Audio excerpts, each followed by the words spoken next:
There we go. Welcome to the Ring of Fire. Hoo-ha-ha. I just felt like I saw Nemo today. We got a lot to discuss. This is a Ring of Fire. We haven't done one in a while. We got Peter from Ordinary Adventures. How you doing, Peter? Hey, how's it going? Thanks for having me on. What is the difference between the Ring of Fire and the bonfire? The bonfire is just solo journey. Okay. Okay, Even though I should almost flip flop it because bonfire. I was gonna say like we're all sitting around a bonfire, Mondo. The loneliest bonfire. I should flip flop. That's a good point. That's a good point. I need to hit myself with where is it? One of these. We got Cool K's Adventure all the way from Florida. How you doing, Carlos? How's it going, man? Feeling the heat today from Florida. Introduce yourself a little bit. Just give a little background on your YouTube channel. Sure, man. So I'm one of 4 people on the Cool K's Adventure channel. We're a family of content creators. I actually had the pleasure to meet all of you, here and there. We're a fan. Like I mentioned, our main purpose is to offer feedback from the family perspective. So every so often, you're gonna see our 2 teenagers giving their 100% honest opinion, which a lot of people appreciate that. And as a father, and sometimes I'm like, all right, we gotta slow down. We gotta be a little bit nicer. So it's funny to watch other content creators like you guys saying, "Oh, I love Epcot," but when you hear from my kids, it's like, I do love Epcot. It is my favorite theme park over there in Florida. I know. And so sometimes I gotta tell them, okay, we gotta be a little bit more diplomatic on how we say things. But believe it or not, people want to hear their honest feedback. So, anyway, we love the theme parks. We're here from Florida, and as you guys know, we love Disneyland. I mean, we love Disneyland. So I had the opportunity to meet Danny back in January, and I've been a friend of Mando's for a little bit, and I've seen Peter and Ketra here and there between California and Florida. So that's what we do, man. Heck yeah. And then just as Danny, how's your day today, Danny? Good. It's been a busy day for me. Yeah. Not only news, but other things. Real quick, we got a super chat from Theme Park Express. Thank you for supporting the fire. Adrian is in the house. Can't wait to get all your perspectives on all the craziness. Keep it up, Mondo. Can't wait to hang out again. Let's go. Heck yeah. Thank you, Adrian. Today is going to be, it's exciting. There's no other. It's exciting on, oh my gosh, what am I doing? I hit the wrong, there we go. Am I live? Hold on. You are live. You are. I'm over here hitting buttons. Hold on, let me do a purge horn just to make sure. Oh my gosh, what am I doing? I hit the wrong, there we go. Am I live? Hold on. Okay, we're live. No, I hit some button called preview mode. And I'm like, what the heck is that? So today's live stream, and the reason we have a bonfire is Disney dropped the news in regards to a Lake Nona project that's kind of been in the works. It almost seems like 2 to 3 years, at least publicly, where Imagineers and a lot of employees were going to be moved from California to Florida with tax incentives of $570 million. And it was like $1 billion project that was going to go that way. There was a lot to it, a lot of negativity. And I guess like people did not want to do that. And today was announced that that will not be happening. Disney pulled the plug on that project completely. Everything's going to stay in California, at least as of now. The second thing that happened today, which I don't even know where this news came from, but it happened. Galactic Starcruiser has announced that its last voyage will be the departure. I think it's the 28th of September to the 30th. And that's it. The Galactic Starcruiser will be closing essentially forever. But that's not to say that maybe there's possibilities beyond that. But today's conversation, it's like the reading between the lines and all around these conversations that I want to have with you guys. I want to start off, Peter. What are your thoughts on just everything that's transpired today? Like, how did you absorb all this information?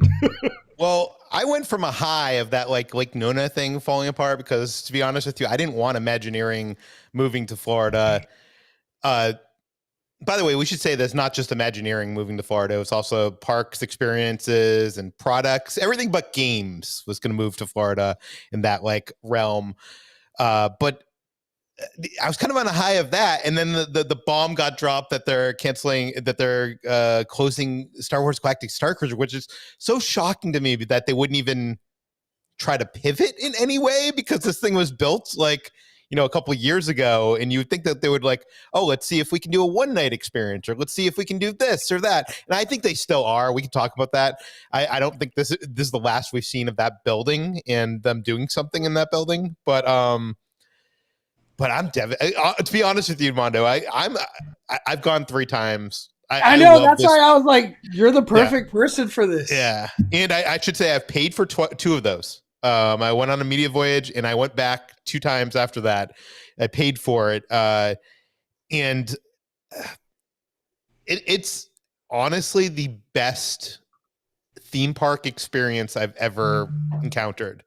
Period. And I don't think Disney knew how to sell it. I don't know. Like, it was this thing that like, it's this new product category. I don't think they knew how, like, you know, how to market it. And I also don't think that they knew how to price it. And I also don't think that they knew how to sell the value, that this price was worth this value to people. Because people are paying that price for Disney cruises. They're paying more than that for a family, for more days. But and yes, not even that, they're paying it. So just hotels alone are like $1,200 to $1,400 on the regular throughout the resorts. Yeah, it's not uncommon for $1,000 nights and stuff like that. Cool K Adventures, how did you absorb all this information today? Oh man, I still trying to process that whole thing. And one thing I've been saying as a person from Florida, I just see it as a potential financial crisis coming our way.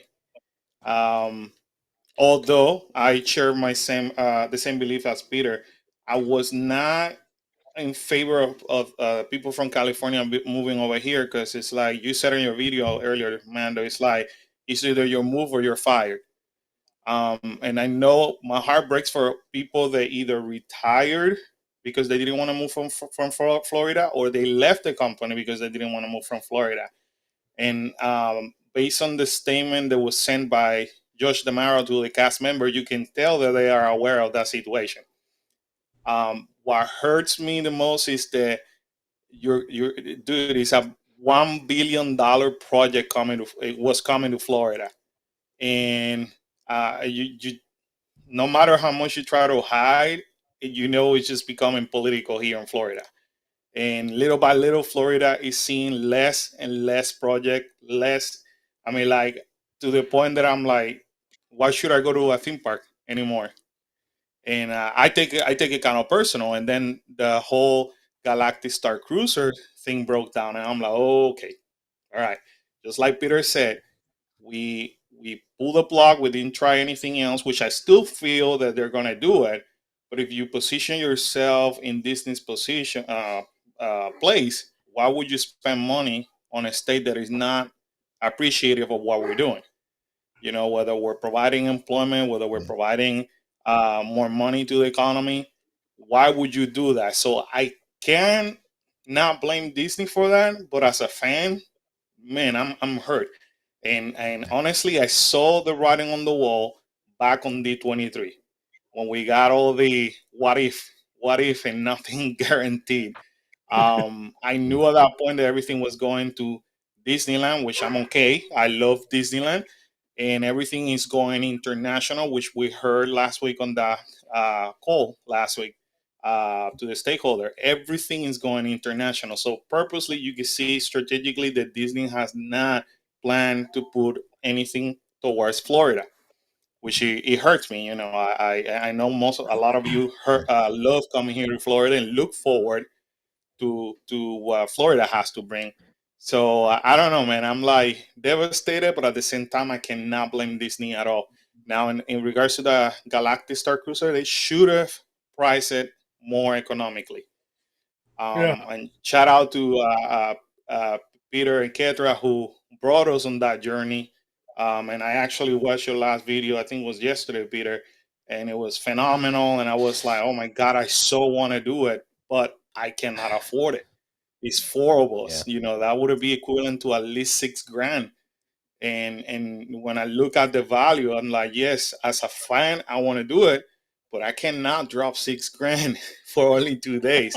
I'd rather grab that $6,000 and put it into 4 or 5 days in a Disney cruise, if you know what I mean. So, I thank you, Peter, for doing whatever you always do to put us and bring us in that journey, because it was amazing. And the way that you guys explain everything, it was like, that last video, if you guys have not watched it, that's a must, because it's completely different, and you guys went over things that nobody even showed before. So I appreciate that. Yeah. Danny, how'd you interpret all the news today, man? No, what were we going to say, Peter? Oh, what were you going to say, Peter? No, I was just going to say thank you. That means a lot, and I wish they had made it more affordable. I wish more people could experience it, and now it feels like nobody's going to be able to experience it other than like watching the videos. Dude, Mondo, I wish you could have gone. Dude, I feel like you would have been so hyped. You would have been. I don't know. The crazy part is I told him that he needs to be on the final voyage. I was going to do it. I was fully dedicated, and they did that stupid process in the beginning to try to book for the first week or month, essentially. It made it so hard to book it in the beginning. And when I finally got through, which honestly, it took like 20 hours. If I could really remember, because I got like hanged up on, and then I had to start it all over again. They're like, the only ones available is like, I think it was like the third one, which was like the second week or the next week. Yeah. And I was like, by that time, this is all old news. Like, we got the media the first week, and then I was like, I can't do it. And then what never you're saying did it. is they even made it hard for you to book it. Like, you couldn't book it on the website like any other experience at Disney. You had to like call and wait for hours. I don't know. It's so ridiculous. And then they had to read you the terms and conditions. Let's rewind real quick before we go to Daddy.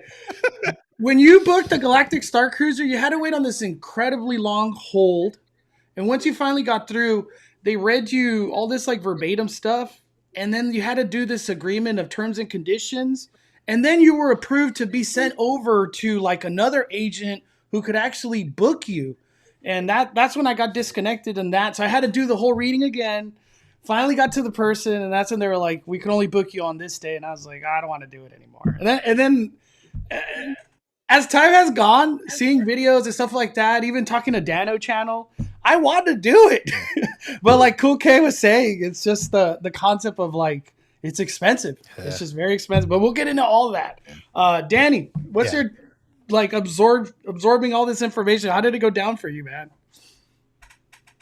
Like just like Peter, I didn't really want Imagineering to move to Florida either, so I was kind of happy to hear about that being canceled. It really seemed like, under Bob Chapek, it was kind of like a knee-jerk movement to just save money, without any like thought or care into like the amount of years of service that like all these people have, like well over 25 years, majority of them.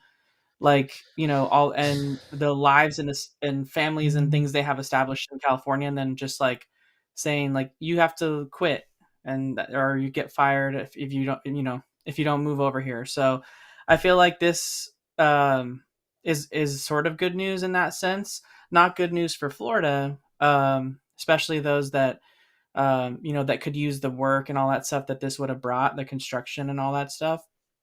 But like also mentioned on here, all the jobs that were lost, that quit, that retired early, etc., went to new companies even, with the news like pending of that, right? So like they were doing it kind of like in advance, and it's kind of sad for those people. And I hope that maybe they can be offered their jobs back, or even if they're interested in coming back, I don't know. And with the Starcruiser, like, I don't know. I sent Mondo a link before, right when we started, Peter, just to kind of like really talk about this for a quick second. Yeah. But like, I feel like, you know, we were right in the middle of like Bob Chapek first coming into power, and I feel like he really had a big say into like all the changes that happened at Galaxy's Edge, because it felt like so much more money was supposed to be put into it. It's like, you know, we had the Bantha ride vehicle and all this stuff, like just things that never really happened. And I almost wonder if like the concept of the Galactic Starcruiser was supposed to be really just in Galaxy's Edge, like that level of like being involved in the story, and it just never happened. And so like I'm thinking, is there any way, like kind of what I wanted to talk about was like, is there any way we could incorporate any of this to like a normal day guest kind of thing? But I don't know. I think you could do shows like the lightsaber battle, but the interactivity of going on missions with these characters, like it only works on a small scale. They had 100 rooms, and that's the reason. That's the way it worked. Like there's no way to. Yeah, especially in Florida, there's no way. Like, have you ever been in Florida, Galaxy's Edge in Florida? Like you can't even walk. Like there's no way. Right. Let me start off with the question. Can it be made into a hotel? Because I feel like that's like the go-to. It's like, can this be made into a hotel, a deluxe resort, something that people could just? It's just like any other resort at the Disney World. Can it be done, Peter? It's just because you've been there. Mondo, I love the Starcruiser. Like literally, like I said, it was the best thing I've ever experienced. I don't think it would be a good hotel. Like there's no pool, there's no fitness room, there's no, like it's not meant for you to like be a lounge, like a resort where you like lounge.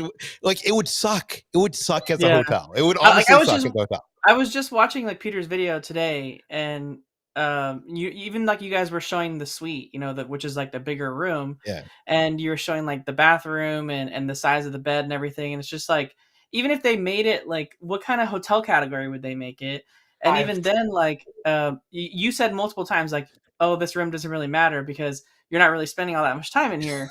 But like in a Disney World hotel, Dano spent 1 hour each day in our hotel room. 1 hour. And I was gonna say, like, if you're gonna be like in a Disney World resort, like you're gonna need more accommodations than what's in those rooms. Yeah. And then the other main question that I feel like was asked a ton: can it be something that could be like excursioned into? Like, so you're in Galaxy's Edge, you're on your Walt Disney World trip. Because is there any possibility of like excursioning to the Galactic Starcruiser? What is your guys' thoughts on that? That's what I think is going to happen. I think what I think is going to happen is they're going to turn it into like a dinner show, a lunch dinner show where like they have 3 or 4 show times a day, and you go in Batu and you take your transport to the Starcruiser and you get transported. You know, you get walked down to the dining room and Gaia performs, and it's just like the dinner show. It's not going to be nearly as good. Like you're not going to get any of the storylines. You're not going to get whatever. But I think they could sell that for $150, $200 a person, maybe. Right?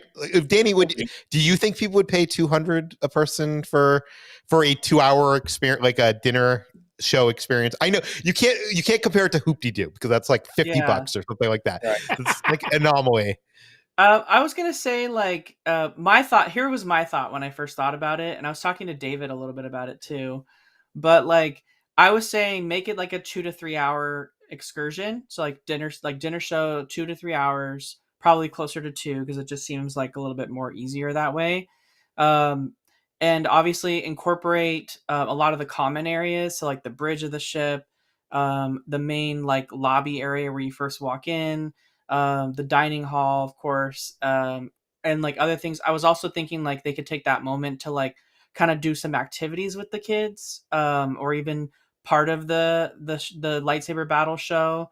But what I was thinking is like they could kind of duel it, right? So you can take the transport if you're already in Hollywood Studios to the restaurant and you have a time at that time, or you can just pull up to the restaurant and take the elevator storyline, you know, up to the category, up to the spaceship. If you're doing that and you're just kind of going to the restaurant from like your own hotel, or maybe you're a local nearby. because I feel like it would be cool to offer both experiences still. But what do you do with all those hotel rooms? Right. I guess they could turn them into offices. Yeah, I don't know. The thing is, I've looked up like hotels are. I mean, Danny, you worked at a hotel, so maybe you know more about this than I do. But from my brief looking up to, it's a 30 to 50% markup on a hotel room. So if a hotel room at Disney is selling for $1,000 a night, Disney, probably the bottom line cost of that is $500, $600 of the hotel. Do you know what I mean? Like, and then they're making the profit off of whatever. So this Galactic Starcruiser experience was like $6,000 a night per cabin, or $6,000 for 2 nights. Sorry, for cabin. So how much? So that's $3,000 a night times 100 is $300,000. So. And then half of that, say that's 50%, that's $150,000 is what it costs to run this thing per day if you did the entire experience. How do you make that up? And it's hard to make up that money. Dude, Yeah, I don't know. You might have to offer a short experience, kind of how they did it with the media. You know how they had 2 groups of media, the one that were invited to stay and the one that just went for like, what was it, 3 or 4 hours? Yeah. I feel that they could potentially gain some money out of it like that. But I talked to like a bunch of people that went on that, and they were like, I don't get it. I don't understand. Because it's not the same thing. The people I talked to that did the media event where it was just like a half day kind of thing, it was just like rush, get out of here. And it was hard because I feel like the Galactic Starcruiser, you know, from an outside perspective, like how Dano, he spent 1 hour in his room. It's like a continual storyline, and you know you have a day and a half, so it's like you're gonna get the most out of it, right? I don't know. It sounds weird to put this like day and a half event into like 3 hours, and then the real question, I'm just gonna ask it: if this ever reopened, does Disney take the risk and get out of this storyline that they're currently in and move away from the Rey and the Kylos and possibly go to other? I don't it doesn't have to be original trilogy, but it could be other stuff. What do you think? But I don't think that was the problem. I think the price in convincing the public that it was not a hotel was the problem. Do you guys feel the marketing and price point was the biggest downfall of this all? Yeah. When we announced it in our socials today, the majority of our comments is like, of course, it was way too expensive. Of course, that was deemed to happen. Of course, you know, who they were catering to, you know, and a lot of people said if had that been cheaper, I would have done it, you know. So pricing definitely was a big factor on that one. I remember the marketing of Galactic Starcruiser was terrible in the very beginning. Right. I feel like they really kind of never came back from that marketing, like from the company side. Obviously, YouTube videos and social media did really well. But from the Disney standpoint, I don't know. I don't really feel like I ever saw a trailer or some marketing from them where I was like, you know what, I should pull the trigger on a $6,000 trip or whatever it might be. I never felt that. I never felt that from the marketing of Disney, like actual Disney. Mondo, like a year into it, they came out with this trailer that was like pretty awesome, but like no one saw it. It was like, hold on, let me see if I can find it and send it to you. Hold on, well, I was just gonna say, like, even when they announced it at D23 Expo, you know, well, first off, they made the mistake of like having Bob Chapek announce it, which he really made it seem like, for all intents and purposes, when we first saw it in the beginning, that it was just a Star Wars hotel. And then, of course, all the media really just ran with that, right? And so, like, every major media outlet that posted the really cool artwork from it really just showed like the hotel room pictures with like the bunk beds and stuff, and just called it like a Star Wars hotel. and it kind of just became known as that. And I feel like the message got lost on, just how the storyline lives throughout. You're living the journey, and it's like it never really got marketed too well as an experience, and more of like a cruise or a hotel. And I feel like the amount of people that really want experiences, especially like they'll pay high dollar for experiences. If it was marketed more appropriately as an experience, I think a lot more people would have been open to it that wouldn't have thought about it prior. Yeah. Real quick, just to get to a couple super chats, we got Cosmic. Guardians of the Galaxy Volume 3 box office is breaking records. On the other side, ticket sales for Fast X have been soft. Its opening will be soft than previous films. I'm going to watch it. I'm trying to my best to not get spoilered out of it. Darstar, thank you for the super chat, Darstar. This is great. So much to talk about. Hello, everybody. I was in the park last 2 days, packed, but had a good time. I know how to negotiate the park bonfires. Thank you, Darstar. And Arlene, thank you for gifting the membership as well. I met Darstar at the airport last time when I was going to the Starcruiser. I know, she texted me, and I was like, I don't know if I should say anything, because I was like, I didn't even know you guys were in Florida. That's how I found out you were in Florida. I was like, what? That's so cool. Yeah, Darstar is awesome. It's funny. I always see her in my comments, and I never clicked on the image, so I always assumed it was like some young dude, whatever. So when she came up to us in the airport, she's like, "I'm Darstar." I'm like, "What?" I have lots of questions to go over Galaxy's Edge and the Galactic Starcruiser, but we'll come back to it.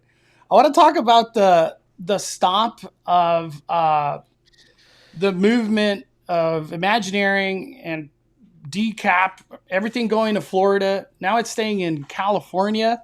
I wanted to ask you guys this. Do you think the move to Florida, as much as it was incentivized by the taxes and the tax break, do you think it was involving the $17 billion that Disney keeps throwing out there? They love throwing out the $17 billion over 10 years of investment that they were going to do in Walt Disney World. Do you think it revolved around that to have Imagineering just closer to whatever was going to come to Florida?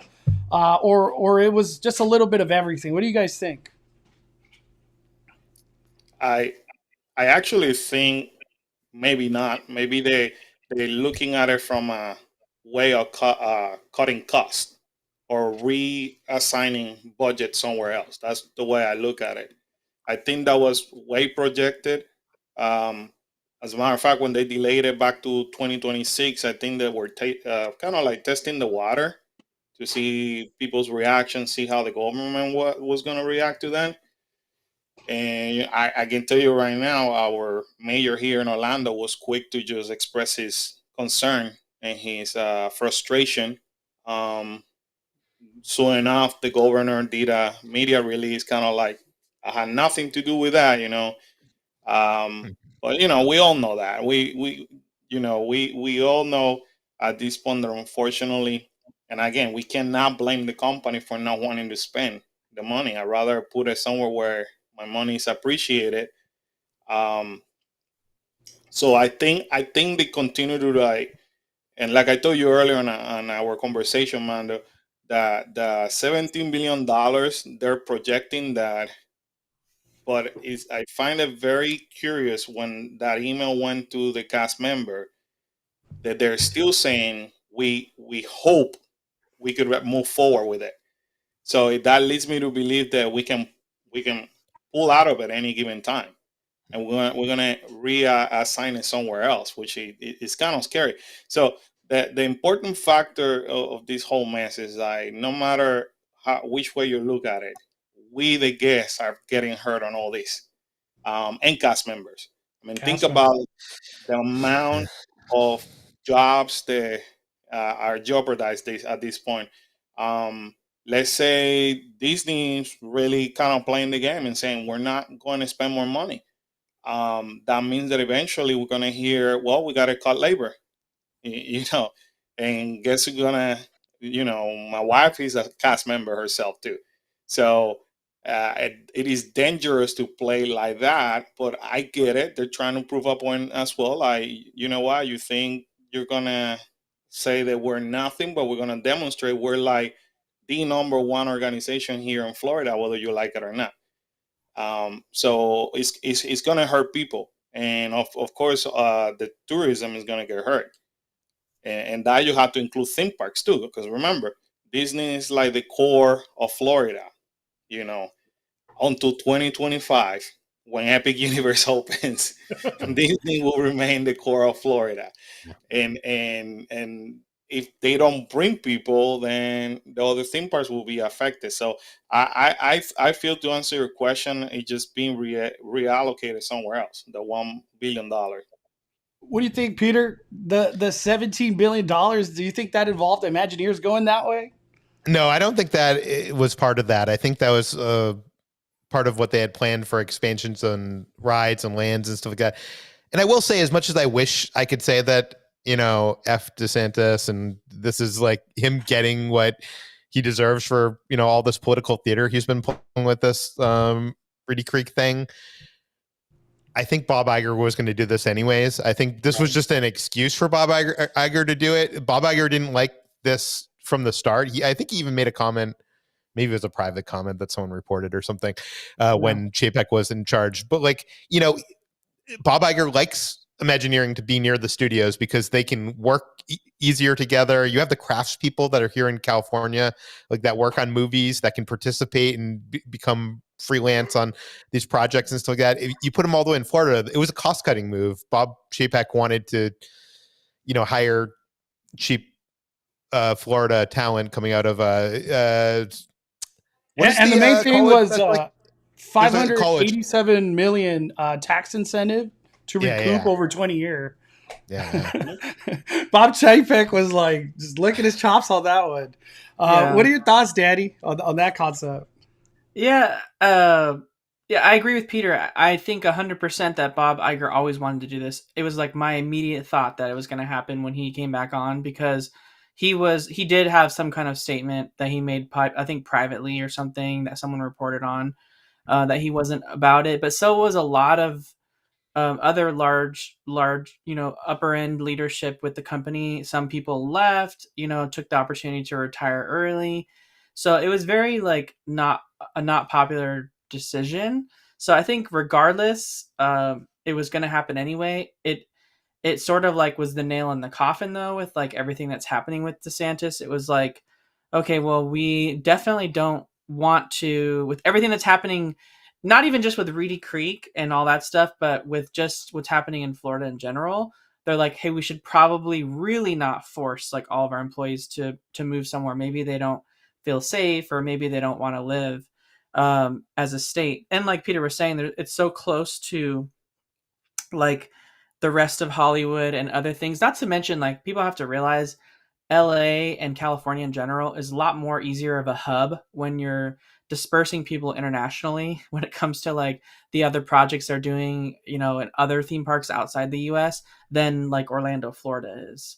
So it's a little bit easier for them, you know, to get to the Asian destinations, and you know, it's not too far of a trip over to Europe. So it makes more sense for it to be here than it is to be over there.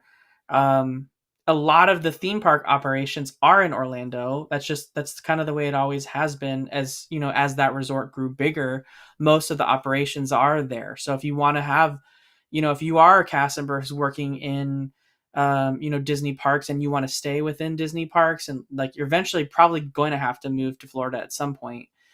Because that's kind of where they're operated. But Imagineering was always kind of its own thing. And I think it was better that it was separate.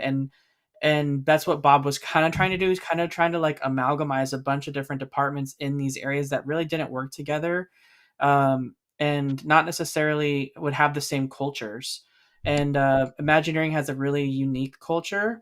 And I think even the movement of bringing someone back like Bruce Vaughan, albeit like I'm not the biggest fan of who he is as a person, but he certainly was a really great leader for Imagineering.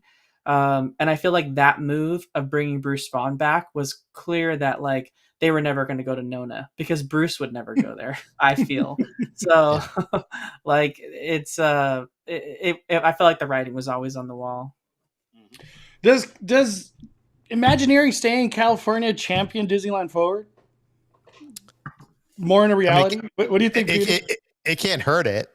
No, I mean, honestly, like Bob Iger and having like the people there being able to just go down the street and check in on a project rather than have to fly out to Florida and like make the presentation and come back. Like it's a whole to do there. You can make it, that's like a day and a half, but that, if it's in Glendale, it's easy for them. Yeah. Mm-hmm. I think what it does do, Mondo, is that I feel like all of what's happened in Florida, not even, the Reedy Creek stuff aside, like it kind of I think it really made Disney reprioritize and be like, hey, maybe we shouldn't put all our eggs in one basket. Like it's so nice that they have 40 or had at one point 40 square miles of land in Florida, right? For them to do whatever they want. But, maybe they realize, hey, we need to invest more in Disneyland Resort. We need to invest more in Paris and Hong Kong and all those places. So like it was kind of maybe a realization to them, like we should probably like step back a little bit and from kind of investing so much in here. So I guess it could bring a little bit more of that. I really dislike calling Disneyland Forward a project because it's not a project, but I know there's so much space there that they want to use. And we have the Olympics, right? The Olympics are coming. We know that Universal Studios is going to be doing everything they can to get ready for that tourism that's going to be coming in 2028. I feel like we're a little too close to 2028 for Disney to like do something super major, even if Disneyland Forward rezoning laws were approved and they could move forward with that. We're looking at maybe something starting in like 2025, 26, but like, could it be done by 28? I don't know. Do you guys think if Disney, since the whole $17 billion is something that they budgeted for, they've earmarked it, as they say, would it feel weird if Disney's like, we are expanding Magic Kingdom 2026, be ready? Or is it just like bad publicly now for Disney to kind of put statements and investment out there like that because of everything happening with Florida and the governor? What do you guys think? I'll let you go first, Koke. The way I see things is that Disney always does things properly planned per se when it comes to financial move. Disney knows by now, and I mentioned it earlier, I'm going to just say it again, just keep the date 2025 right there. They do not want to miss that number one spot here in Florida. Epic Universe is being built currently to just compete against Magic Kingdom per se. They want to be the number one park. They want to be the number one family destination. I mean, you could see it, clearly. And then you got to add the Super Nintendo World. You know how successful have been in California, and they know that they're sitting in a gold mine. So Disney already know. Let's hold that $17 billion, and we have to come up with something strong. Whether that is the what if the Maro was mentioning, whether that could be a whole brand new theme park that everybody's been begging for, a brand new theme park full of villains, which people have been begging for. They know that if they don't make that move, and they're in trouble. And one thing I can tell you, Universal is doing everything well. If you have visited Universal here in Orlando, or if you have the opportunity, to watch some of our videos, so shameless plug, my apologies. We keep saying it over and over. The fact that Universal continues to spend money in their parks to refurbish their cars, to refurbish, to bring new rides, to open the Minion Land, think about it. They're about to open on 2025. Another company would say, you know what? I'm not spending any money in refurbishment in IOA or Universal Studios. You can tell that they want to be the number one family destination, and Disney knows it. Disney knows I gotta hold on no matter what, no matter what's happening with the government. I have to hold on to that $17 billion, or else we're gonna lose big time. What do you think, Peter? I don't know. I think Disney. I mean, you see the returning the dining plan coming back in Walt Disney World next year. You see all these like the ticket deals, all these ticket deals. I think they see it written in the ground here that we're entering a recession. I mean, that's not any surprise to anybody. It's on all the news, but I don't think that Disney. I think Disney's prepared to not build anything in Florida for a couple of years because I think they know they're gonna be losing some money over the next couple of years. I think that honestly, when you see Starcruiser and you see the date that their last voyage is, there's no. Danny might recognize that date because that's the date that the DVC villas in Disneyland open. The reason why it's that date is the last day of the fiscal quarter, and they want to claim the losses for this year. And to do that, they're gonna it's no mistake. Like this is a cost. Like, the reason why that happened today with Lake Nona, it's all cost cutting, or not cost cutting, but like them to be able to write off stuff on taxes. Pretty much take the losses this year, this fiscal year. So I don't think Disney is building that beyond Big Thunder Mountain anytime soon. Yeah, no, I don't think so either. And when it comes to like specifically with like that date, like Peter was saying, that it's like the end of their fiscal year. So and I think Mondo even was talking to me about it today. Peter, I don't know if you heard this too, but or Carlos as well, but they were talking about like how they delayed Tron on purpose just to spread the costs out and the losses over different quarters. So like they didn't even need to do that, but they did it on purpose. So like they're always doing stuff like that in order to spread out their costs. And even that other comment that was made today or during the event with the luncheon that they had on Wednesday at Disneyland for the Disneyland Forward project, or the development that they're trying to submit to the city for the rezoning. He had that luncheon and he made he, meaning the president of Disneyland, Ken Potrock, made the admittance that he didn't even know about the Avatar experience until Bob Iger said something about it. And I feel like people always think that Disney communicates so well internally as like a huge company, but they're so disconnected, even on the level of, in the same department of parks and resorts, on the level of Disneyland and Disney World. Like they're so disconnected that the reason why we don't have the premier annual pass anymore, which is the pass for each coast, was because of how disconnected they are. Like Bob Chapek, who didn't really know anything about his business, in my opinion, when he was asked the question about it, he said, "I don't even know what that is. I'll ask my people to look into it and we'll look about it." And then when Bob Iger came back and was asked about it again, he said, "Actually, we looked into this and the user experience for people that owned this was so terrible that it's just not going to work and we don't want to bring it." And that's because I had this pass. Mondo has this pass. You can tell I had it too. I love the premiere. Depending on where you got the pass, where you initiated it would work there. But when you tried to use it at the other coast, it would be a huge nightmare. I initiated mine obviously at Disneyland. So when I would try to use it at Disney World, I would have to spend my first day to go to guest relations to make sure that I could use my pass, and they'd have to do something to it because if I went straight to the gate, I'd get denied and they'd tell me I'd have to go leave. So like that just shows you like how they don't communicate. They use different systems on everything. So it's funny to me that they would admit that. He's just like, I didn't even know about the Avatar experience until he mentioned it live, just like you guys did. I'm just like, of course. I think Avatar experience is like made up, imaginary, just folktale. Like, where does it go? There ain't no room. It has to be Disneyland Forward. I don't know. It's just crazy. It's crazy.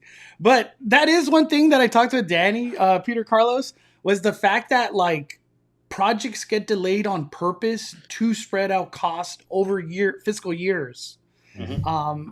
And it's crazy to think when like they could have just knocked out Tron probably 2 years, or if there was no pandemic, probably like 2 years, 2.5 years, boom, knock it out. Instead of what, like 5 years of Tron? Oh man. Moana? Yeah. Well, How long does it take to build some waterfalls and stuff? and the crazy part, I just remember, like, if you go back to like 2019 D23 or 2018 D23, whatever it was, there was so much like inspiration that came out of those that like Oh my parks, gosh. the parks experience panel. And now when you fast forward 2023, we're at a position where Disney's like, we're cutting back 5.5 billion. We're ending like Nona project. We're ending Galactic Starcruiser on the same day. Who knows what? And today, Disney Plus finally confirmed like all these shows that are being removed, and Willow, freaking from Lucasfilm, Willow gone. Like, I don't even know how all the budget to that goes. This makes no sense to me. I write about movies for a living.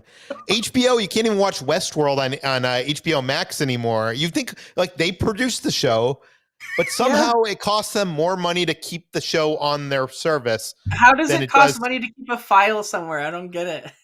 I'm guessing they have to pay. I don't even understand it, but I'm guessing they have to pay like some of the people involved. So it costs more money to keep it there on a server.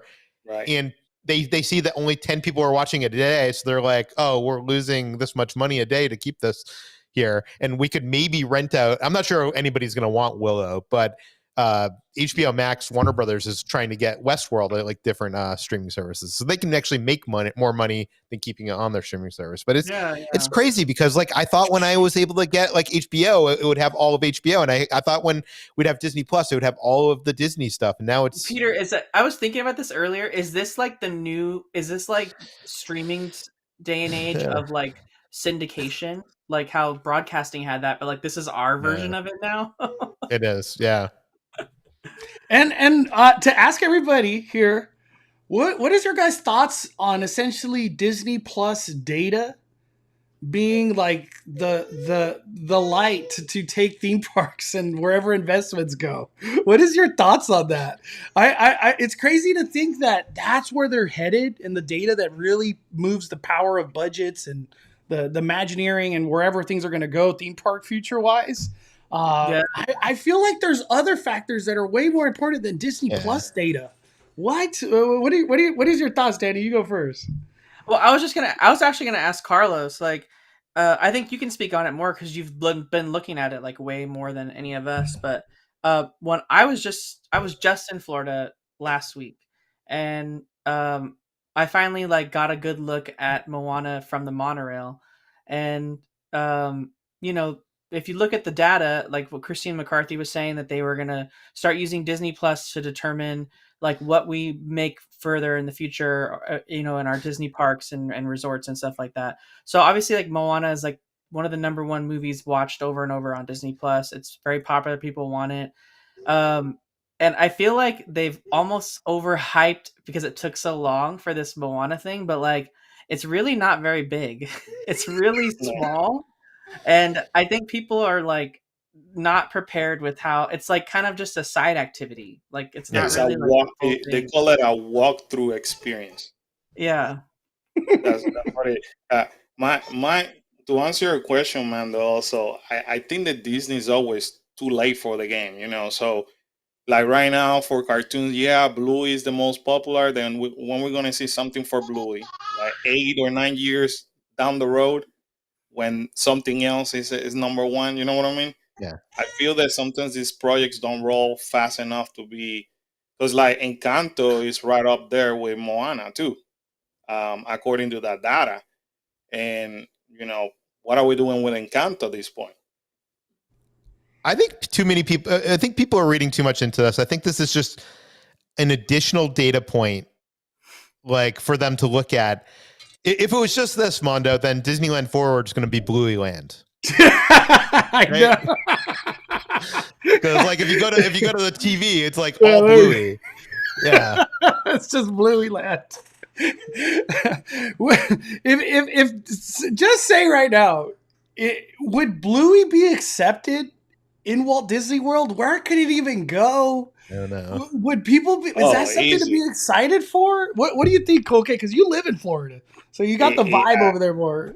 it has to be probably Hollywood Studios, closer to where the Little Mermaid experience is, where they had that Disney Junior side on the right hand side. They'll probably have to do something over there, a meet and greet, or if they're smart enough, by Rock and Roller Coaster where they had that car show experience, shut it down. A lot of people, I mean, don't they only use that for AC purposes? I'll be honest with you. So And by the then you way, could convert that into a Bluey show. You know what I mean? by the way, I just noticed that Adrian said the same joke in the chat. I did not steal it from him. Literally same wavelength.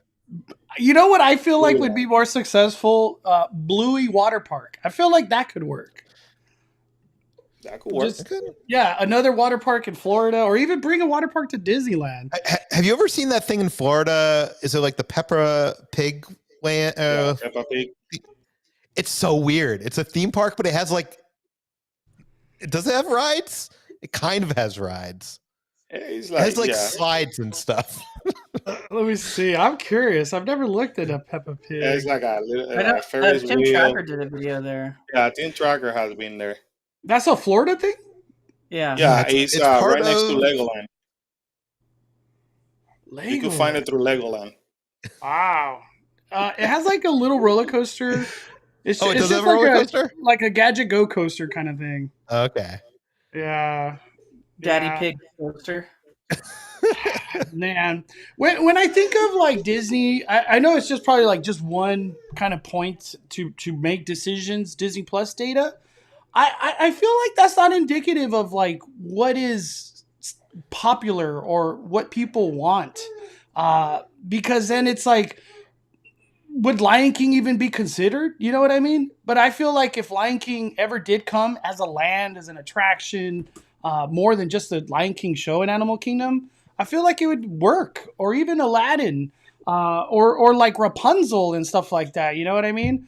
If Disney's really only focusing on the now, I feel like that's a mistake. Do you guys feel that way?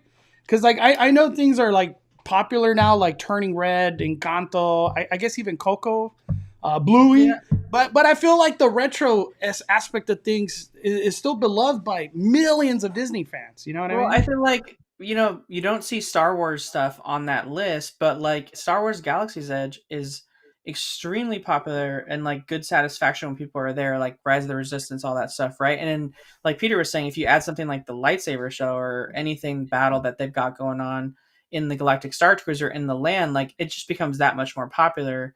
And I feel like the parks and like a lot of the Moana replays and the Encanto replays are really just like parents like putting on a movie for their kids. You know what I mean? So especially with like Bluey too. So it's not necessarily indicative, I would say, of completely of what people want to see in the theme parks. And even like something like Avatar, I think the focus should be like, what do people want to experience? What do they want to live? And like Avatar makes sense, right? Like it's always done really well at Walt Disney World because people just, and even if people aren't like super huge fans in it, they want to be there. They want to see it. They want to like be part of that world. They've seen the movie before, probably at least once. And they're not necessarily like the biggest Avatar stands in the world. Like, I don't know how much merchandise they sell there, on a daily basis compared to like Galaxy's Edge or something like that. But they certainly love going there and visiting it. So, if they're, I'm sorry, Peter. If they're gonna use that data, and clearly Avatar is coming really strong, why they don't use that to their advantage? So I see everything, and Danny and Mando, you guys say this all the time with the Avengers Campus. It's like Disney Plus driven, which is that's fine. I love it, but we have Pandora here. You could have bring some of those new characters as a meet and greet somewhere spread in, Pandora itself. Galaxy's Edge is something that's completely misused at this point. As much as I love Galaxy's Edge. I can just spend hours just walking around Galaxy's Edge. But at least here in Florida, it is boring. I know, Peter, you were here during the May 4th celebration. Yes. We had nothing. Nothing. No, Yeah. nothing. I don't know. Florida's Galaxy's Edge is not. Disneyland is where it's at. Disneyland's the best. No, but What are you guys talking about? You guys got eggs, something at your blue milks, eggs and green milk. We don't have that. Or do you guys still got that over there in Florida? No. I don't think they have it anymore. They cut They that. took it away. Oh my Yeah. god! never mind. Peter, one of the things I would always do was get breakfast at Docking Bay 7. I miss it so much. I miss it too. I love the docking bay. Yeah, No, but I want feel to that say they should do more. Yeah. I want to say about what you're saying, though, is I feel like Disney has been really late to the punch with the park stuff. Like, why did we get a Little Mermaid attraction? When did that open? Like 10 years ago or something like that? That should have happened a lot sooner. And I think what they're trying to say with this data point of the Disney Plus stuff is like, maybe I think they want to look beyond like stuff that came out like this year. But like, I think they're like, maybe we should be acting sooner on stuff like Encanto or Coco, or maybe that's an admission that like they maybe shouldn't wait 30 years to build a Lion King ride or something. Right. Yeah. To move back to Galaxy's Edge real quick, since we're on the Galaxy's Edge, does Galaxy's Edge now get impacted of the cruiser going down because it was connected? It was like an A and a B, like the storyline that they were building. There was even comic books to all of this. Where does all that go? The teams that were working on all that, like, what do you think? What do you think, Peter? But what? Sorry, Like, I didn't hear you. The connection of the Halcyon and Batuu. I don't know, man. I don't know. I mean, that's always I'm trying not to cuss right now. It's freaking crazy to think that like one storyline of that is done. That's it for now. I mean, it's still canon. It's still like if you look in books, like I just got this Timelines book. It has all the stuff that happens on the Halcyon in there. Like it's considered canon. It's just a matter of like, will we ever be able to experience it in any like? I guess maybe eventually they might write a book on the story of what happens at the Halcyon. So like you have those events like accessible somewhere other than a YouTube video. But I don't know. It's weird. Yeah, it is weird. Yeah. And the reason I bring it up, do we see more investment into the theme park itself, Galaxy's Edge? What do you think, Cool K? Do you think Disney moves some of those resources into now the putting a show into the land, bringing more characters, entertainment, that aspect of things? I mean, if they wanna cut the overhead of opening new rides and stuff like that, they need to do more meet and greets. They need to create storyline, and this is where I agree with you a lot of what you say, Mando and Danny. When Galaxy's Edge was first open or planned, they sold it like, oh my god, this is like legit. I remember going the first time here in Florida, and we did have the drone show too. I remember that. And that lasted maybe for 1 month. And after that, nobody even knew what happened to that show at nighttime. So they're losing so much opportunity. And I think that will help also with bringing something else to Hollywood Studios, because Hollywood Studios is small. I feel that if you add some of that guest experience, it will add value. So instead of paying an overhead and operating costs in opening a ride, you could spend it on shows, you could spend it on performers, and they have lost a lot of opportunities. I don't think they want to spend any money right now. That's what I think. Dude, that's what makes me sad, Peter. I'm sad to hear that. Look at this. Yeah. I want this. And by the way, that was only there for the opening 2 days, maybe 3 days. Yeah. So Copy. Red 2, standing by. I was so happy to be there for that. Look at that. Freaking drones in Galaxy's Edge. We got an X-Wing, the whole ignite the spark. Oh my God, dude. I remember that day, Peter and Carlos. I was with Danny, and I was telling Danny, I was like, damn, this is where stuff's going. Like, this land is so alive. Like, I remember telling Danny that specific right. This land is so alive, dude. We got stuff going on over here, freaking on the mountains and the spires. We got X-Wings. and then 2023 Galactic Starcruiser gone. And then the whole concept of like that they don't want to spend money.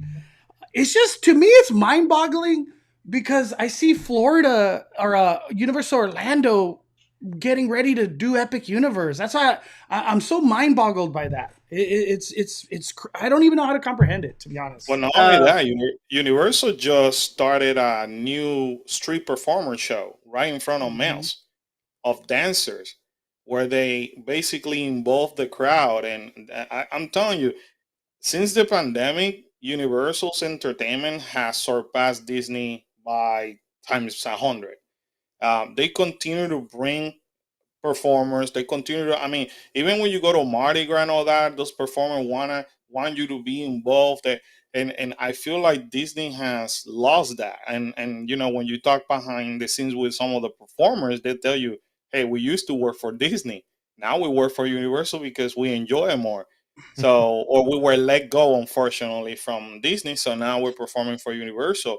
But if you watch the Universal along, you know, they have it's funny because they have it like in rotation. They have Marilyn, they have the Blue Brothers, they have I always forget that the name of the construction workers. Then they have the Latin dance group, and now they added those performers in front of males, and it's in rotation, so it's always entertainment. And you're like there, you're watching it in front of them. It's not like Disney that you have to either make a huge line or see him far from you. You know what I mean? Yeah. I was going to say this, Mondo. I was at Star Wars night on the 8th, and I watched the fireworks show, that Star Wars fireworks show, but I watched it in Galaxy's Edge, which I didn't even, because I had seen it previously, so I was like, oh, we don't need to go to the castle. And I didn't realize that in Galaxy's Edge, they play the music. They play Star Wars music in Galaxy's Edge for the fireworks. And I was thinking, what? I didn't know that. Yeah, it's awesome. You should watch the video. It's incredible. But I was thinking, like, how great would it be if every night when they do the fireworks show in Disneyland, that they just, I know it wouldn't go along to the music, but find Star Wars songs that would go along to like the fireworks show that they actually do in, you know, on Main Street, and find a way to like make it work so you could play the songs in Galaxy's Edge and like have people watch over the Millennium Falcon and stuff like that. Yeah, that will be awesome. It'll cost them like not much, a few $1,000. It's just music. Play the music with the fireworks. The fireworks are already going to happen. You can't. Yeah, you know what I mean? I was saying, Mondo, you have a couple gifted memberships and super chats. Yes. Let me go to them real quick. Let's see. Cosmic with the super chat. It applies pressure on the governor. I would relocate the cruise ships, and my last resort would be to close the parks for a month if he doesn't stop. There's no way. We also got Breck with the super chat. Thank you for supporting the fire. I did see some members join as well. We got Joanna was gifted a membership by Arlene. Thank you, Joanna. And then we also got a new member, Average Favorites, joining the 5 Club. One thing I want to bring up real quick is I tweeted this like a couple days ago, and you guys are the perfect people to ask. Galaxy's Edge changed all of this. In this time period, the timelines and stuff like that didn't matter. We got characters that should not even be on the same stage in regards to the timelines here. But this was cool. This was Disney Hollywood Studios. We haven't seen this ever since Galaxy's Edge, right? I feel like once Galaxy's Edge came, it was like Kylo Ren stays over there, and you will never see Darth Maul again. What are you guys' thoughts? Because Galaxy's Edge really changed a lot for the theme park in general, like with Star Wars. So I'll go first because I remember that. So back in the day, before Galaxy's Edge, everything started with a Star Wars Day. Then it changed to the Star Wars Night.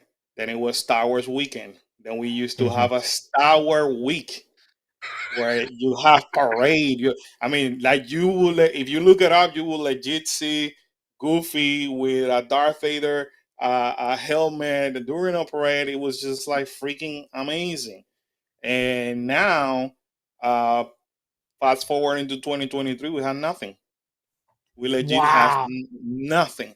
So the last Star Wars night was so my kids started this channel 4 years ago on May 4th during a Star Wars night. That was the last Star Wars night they have done here in Florida.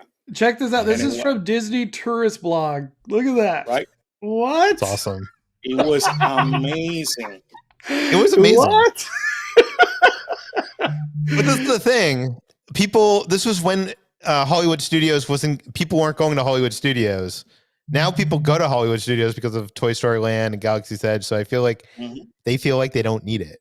I think it was awesome. It was awesome. Dude, I remember going. I didn't know it was this intense. This is crazy. Yeah, it was. It was so What? cool. It was so cool. What the dude? This It was is cool. wow. It was super cool, man. Like it was like one of the best things. As a fan, I loved it. You know, I was going through pictures the other. I think I put it on our Instagram. Back when Hollywood Studio was cool celebrating Star Wars, and I do have pictures of the kids dress take with Mickey and Minnie dress up like Jedi, and they had meet and greets all over the park, and then after that they have a parade, and they also had that show on the stage. It was like phenomenal. Damn, they even had Ahsoka back then. What the heck? Oh my And, god. and this year all we had was the Zipper Cup. I feel like for May the 4th, this should have came to Hollywood Studios. I feel like all these came to Star Wars Night Disneyland. That's what happened. Yeah. Holy. I didn't know it was like that. 2019 I think was Chip our and Dale last was the hour. Ewoks. Chip and Dale were Ewoks? I think so. Dude, why is there so many characters? I didn't know it was this intense. Oh, We a used lot of to them are have actually meetings- from the 501st. They're like actual not Disney cast members. They they would invite them to do that like parade thing. We used to have even throughout the year you could take pictures with the Ewok right in front of Star Tour. Damn. Yeah. I guess what I'm trying to say is since Galaxy's Edge came, a lot of the other stuff just kind of disappeared.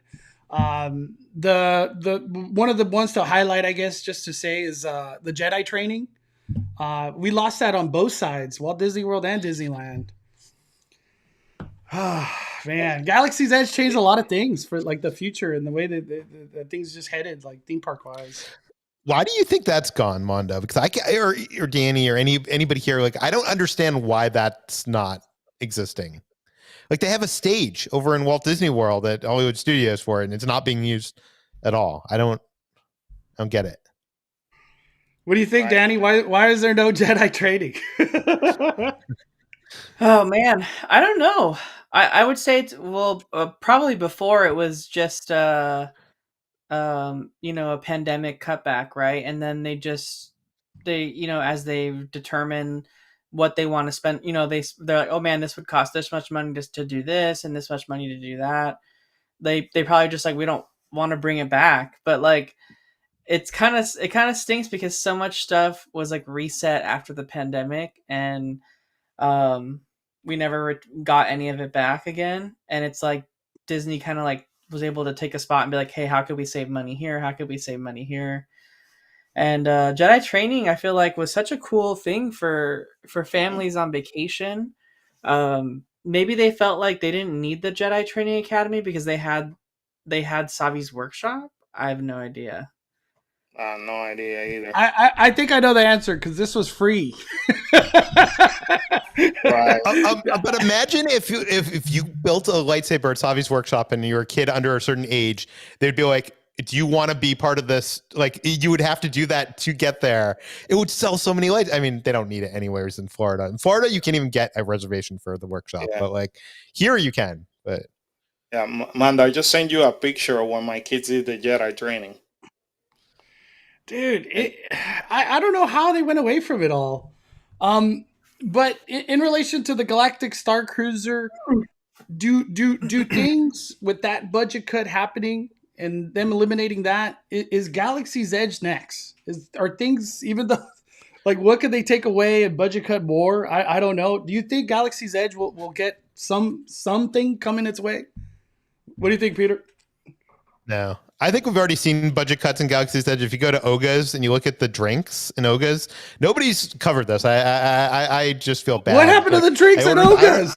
Oh no, I know exactly what you're talking about, Peter. Because I want to hear it. What are you talking about, Peter? I don't have a picture of it to show you, but I ordered the Outer Rim, and it was like this glass that was like so small, it wasn't even a themed glass. And then you look at the images of, I don't know. I'm not sure if it's like that in Florida, but it's in our Galaxy's Edge. I think it was that CFO. Yeah. When I was in Florida last week, I went to Galaxy's Edge and I went to Oga's Cantina there, and every single drink was being served in the same cup. They had no more themed cups, and in fact, some drinks were being fully brought out in plastic cups, Mondo. Plastic cups. So it was, it was weird. I ordered, I wanted to try a non-alcoholic drink because I never order those there. So I tried the Blue Bantha because I'd never gotten that one, and I love that cookie that they give you on it. And that one came. Did they change the cookie? They didn't change the cookie. It came with the cookie, and it came with a themed glass. So that was the only one that did. But all the other people at our table, they had plastic cups, and they weren't going anywhere. They were there. Theme Park Express has a comment right here. Ronto Roasters is already closed half the day. I was just talking about this with Danny, and I was saying, I feel like some of the budget cuts that could happen is the concept of certain things just closing at 7 p.m. or 6 p.m., whatever the case might be. Do you guys think that kind of stuff could happen at Galaxy's Edge?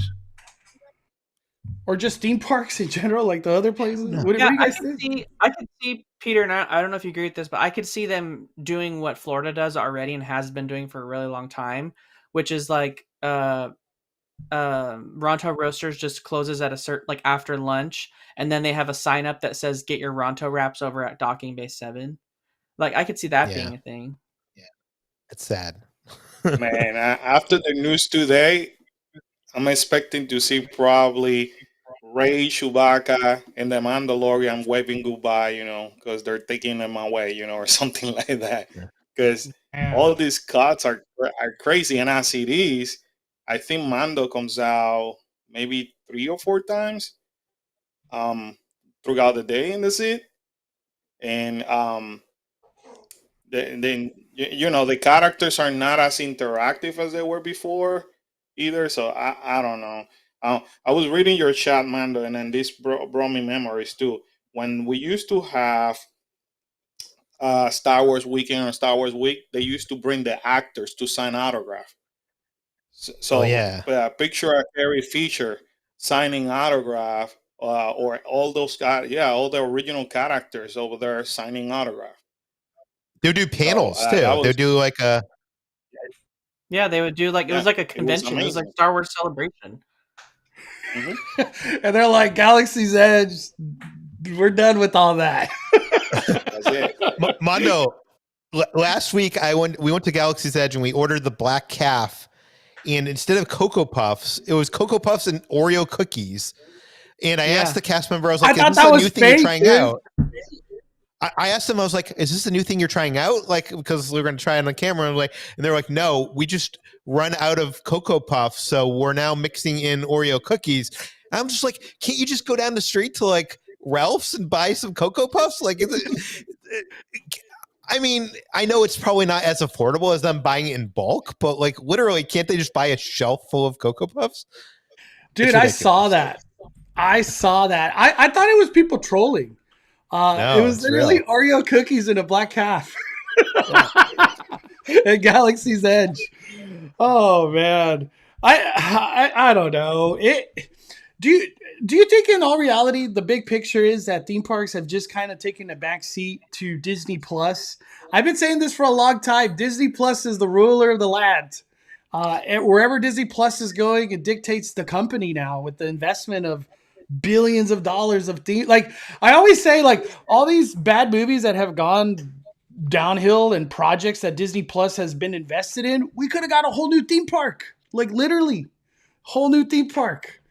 And it's crazy to think, like, because the media side of Disney, it's really, I feel, where everything went: resources, time, money, and very special teams and projects of very important people were dedicated to that. And it seems like the theme parks is like what took the brunt of all that.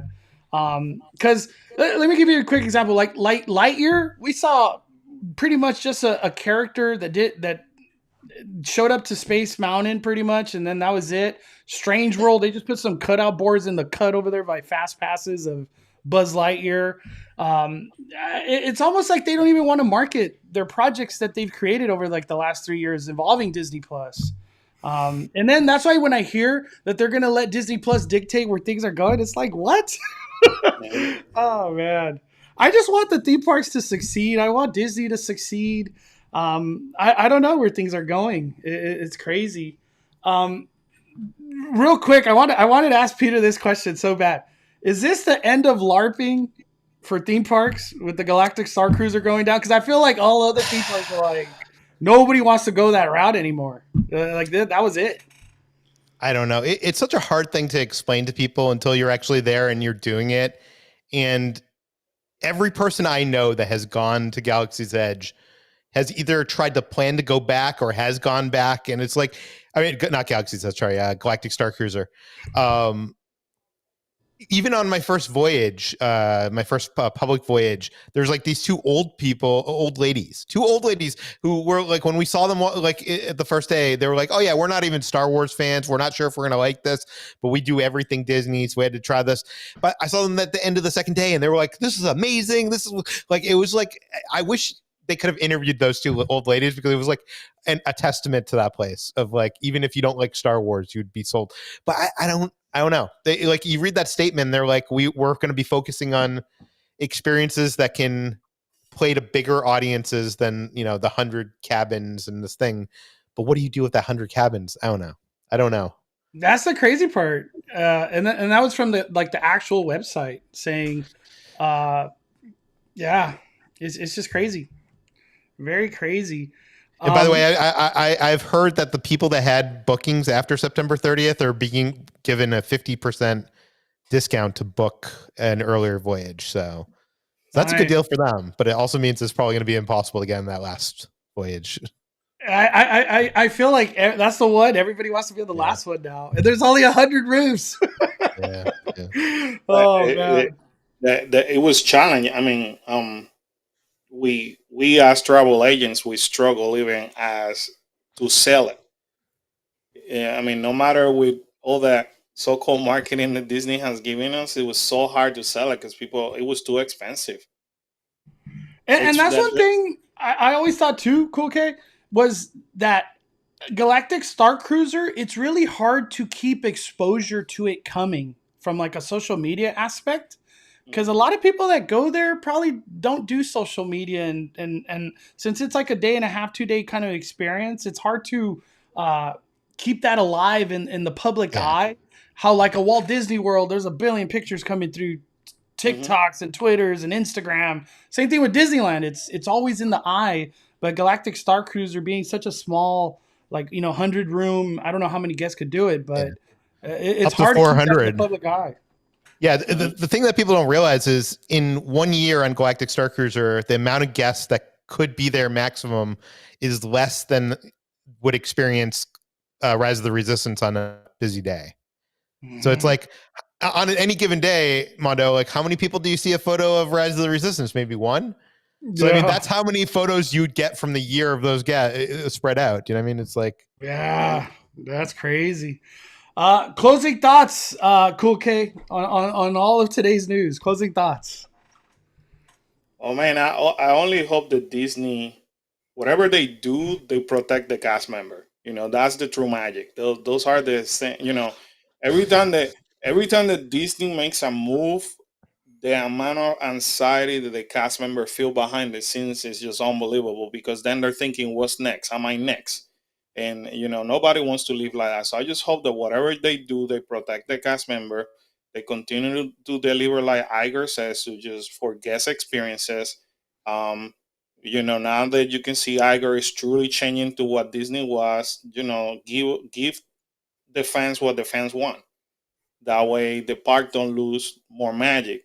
um and they definitely have to balance it out, whether they like it or not. Eventually they still have to bring things to Florida, because it's going to hurt everybody, as it is. And it gives other people something to look forward to. I mean, because I'm assuming, as much as you guys love Disneyland, you want to come to Florida, you want to experience new things, just like I do want to experience when I go over there. So I just hope that the company do smart financial move from this point forward. Closing thoughts, Danny, on everything today.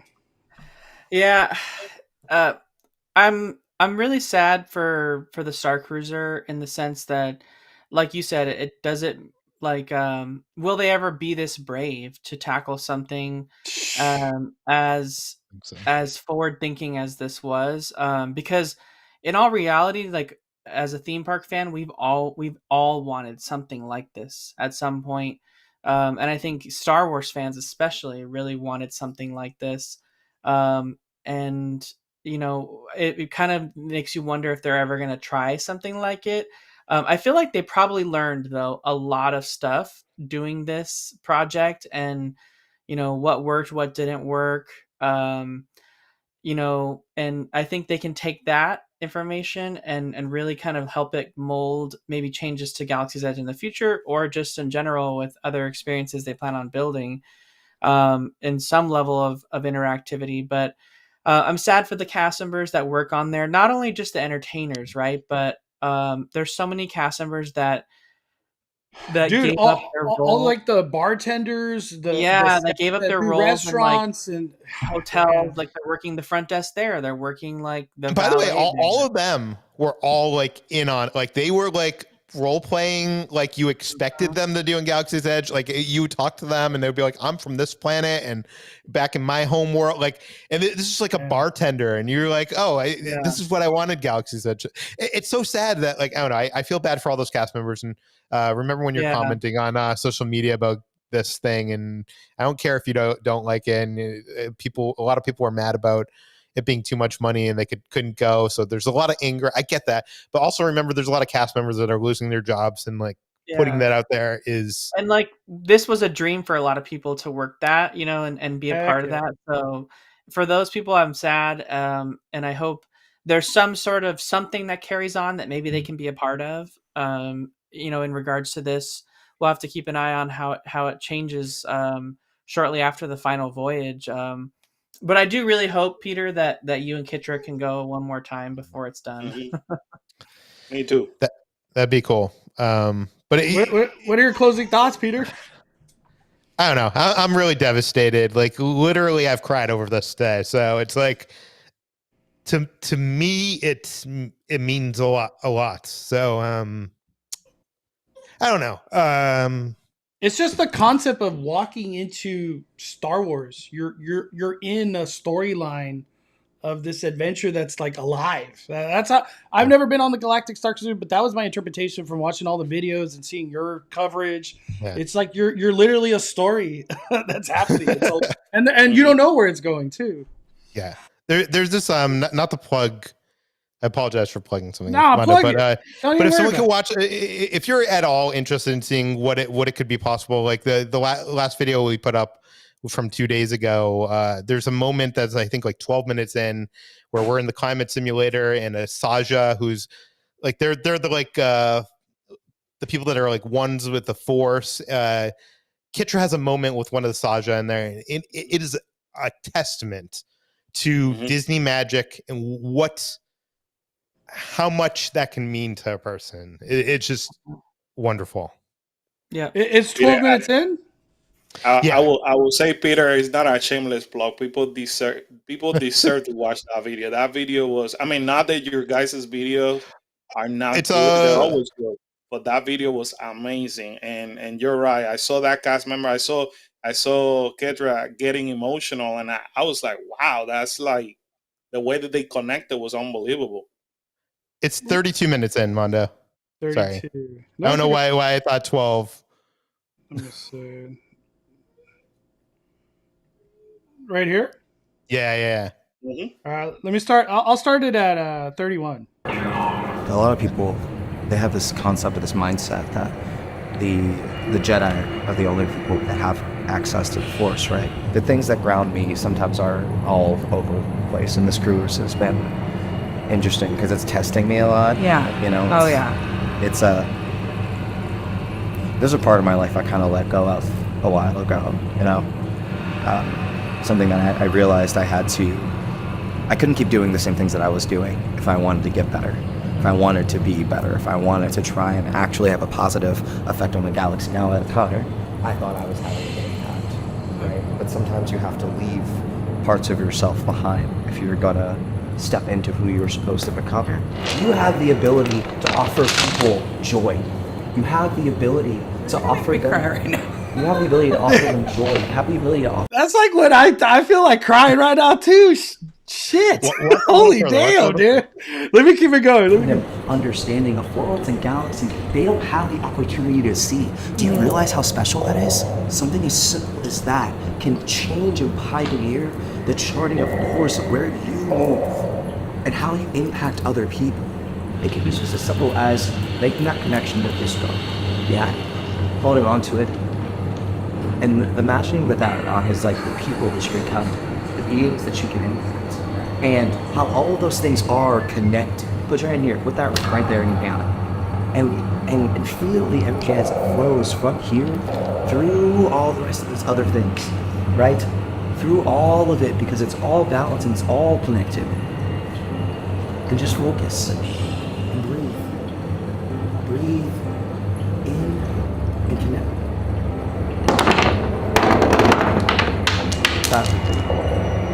Why do that? Sometimes. Well, okay. Whoa. Okay.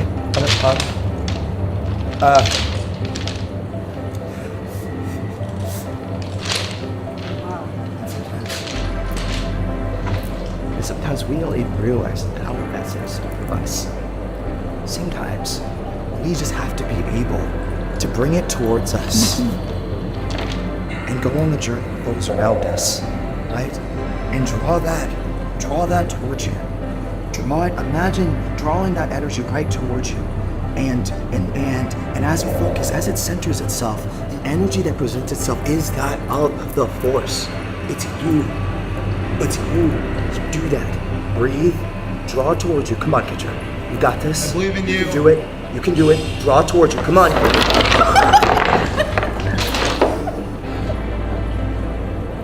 The Force contact sometimes it impacts all of us, and it moves. Dude, mind blown. I speechless. And like that's an experience that, like, you know, it was 3 people in a room. Only 3 people on that cruise got to experience that moment. I don't know. It's gonna be hard to replicate. I'd like to believe, Danny, what you said. Like they've learned something and they're gonna try something again. But I feel like they're gonna just be doing big stage shows in front of 1,000 people now. I feel like they don't think they can make money off this intimate of a kind of experience. You know, when I watched that, I like, as a theme park fan, it's just crazy to think that, like, that's the energy and the type of level of connection that they wanted to have with the guest. You know what I mean? Because the whole concepts that went into making an experience like that, it's incredible. I really wish I could have done the cruiser. That's just freaking crazy. And that's just like one piece of your trip. Yeah. You know what I mean? That's the crazy part. And by the way, we've done 3 trips. Never once seen that. Never once witnessed someone do that. No, like, this is just something. Do you know what I mean? Like, yeah. Anyways, Man. Closing thoughts on everything, Peter, on your end? I don't know. I hope Disney starts investing in the parks. I hope more cast members don't lose their jobs. I hope them staying in Lake Nona or not going to Lake Nona means that some of the OG Imagineers come back. I don't know. Joe Verodi's in space now. I'm not sure if he wants to come down to Earth, but I'm we'd still love to holding have out him. hope that he'll be a consultant. Yeah. Dude, that I feel like that would be a shot heard around the world if Joe Rody came back. I feel like then at that point, there's big things coming. I don't think we would want anybody else than Joe Rody to pioneer an Avatar land at Disneyland. Who else would you want? My closing thoughts. I'm really saddened to hear all this news that has happened with Galactic Starcruiser. Because it's not even fathomable to think the time and effort of all the people involved to make that thing come to life, and Disney to pull the plug on it. It's devastating. It's devastating. So many people probably invested. I wouldn't doubt 5 to 10 years in that project of whatever it was to recreate that. For the Lake Nona that they're staying in California, I feel like it could only mean good things for Disneyland.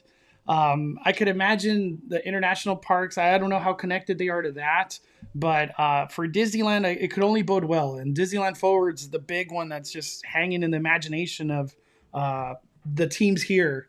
And I hope it pioneers Disneyland Forward, because the concept of Disneyland Forward, it's the future. It's like the next 30 years of entertainment, and it'll be cool to be alive for that. I want to be alive for all of this Disneyland Forward. I want to see Avatar Land. I feel like the next D23 is going to be the most interesting parks panel we've ever seen. I don't even know. I don't even know where they take things, because where is the company going at that point in time? Is the next D23? Is it even happening next year, or nobody knows yet? They haven't announced it yet. Damn. So who knows if D23 got devastated too? Yeah. I'm hoping that we'll find out at Destination D23 where and when the expo is going to be. Yeah, I hope so. Average favorites, thank you. She says amazing show. Thank you for the super chat. Thank you for the super chats, everybody. Big thank you to Peter from Orient Adventures. Check out his videos if you haven't already. Is there another one coming soon? No, that's just the one from. We only shot one from Galactic Star. We were trying to enjoy it more, or not to say that we don't enjoy it when we film, but we were trying to we were there with like a ton of friends, and we were just like having fun. Yeah. Heck yeah. And Danny, just as Danny, thank you so much for joining the Ring of Fire and Cool K Adventures. Thank you for joining, man. It was the first time having you on. Pleasure. Thanks, and I appreciate your time. All right, everybody. Thank you guys so much. Hope to see you guys real soon. We're going to be firing it down. Love y'all.